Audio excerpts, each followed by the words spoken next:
ఆయన అనేకమైన వాక్కు ద్వారా నిన్ను గద్దిస్తూ ఉంటాడు.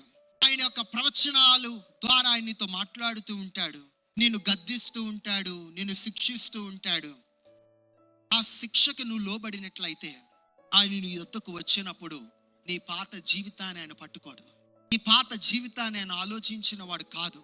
ఆయన నిన్ను పరిశుద్ధపరిచి నిన్ను పైకి లేవనెత్తడానికే ఈ దినము ఆయన నీ యొద్ద ఉన్నాడు అని ఒక సత్యాన్ని నీ జీవితంలో నువ్వు గుర్తెరగాలి. చాలా ఆశించిన వాడు ఆయన ద్వారా మాత్రమే మనము రూపాంతరము చెందగలం. రూపాంతరం అనేది ఎంతమంది రూపాంతరము చెందబడ్డారు? ఎంతమంది క్రీస్తు యొక్క రక్తము చేత కడగబడ్డారు? ఎంతమంది నూతన జీవితాన్ని పొందుకున్నారు? నూతన ఒక జీవితాన్ని ఎంతమంది పొందుకున్నాం? ఎంతమంది రూపాంతరము చెందాం అంటాం. డేట్లు చెప్తాం మనం. ఇక్కడ డేట్లు అడగట్లేదు. ఇక్కడ అడుగుచున్నది ఏంటంటే ప్రతి క్షణము ప్రభు నీతో ఉన్నాడా? ప్రతి క్షణము నీతో ప్రభు ఉన్నట్లయితే ప్రతి క్షణము దేవుడు నిన్ను ఏం చేస్తున్నాడంటే నూతన పరుస్తున్నాడు. Transforming your life. నిన్ను రూపాంతరము చేస్తున్నాడు.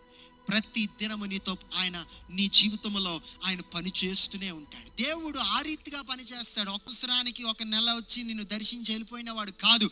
ప్రతి దినము నీతో ఉండి నిన్ను బాగు చేసిన దేవుడు, నిన్ను పైకి లేవనెత్తిన దేవుడై ఉన్నాడు.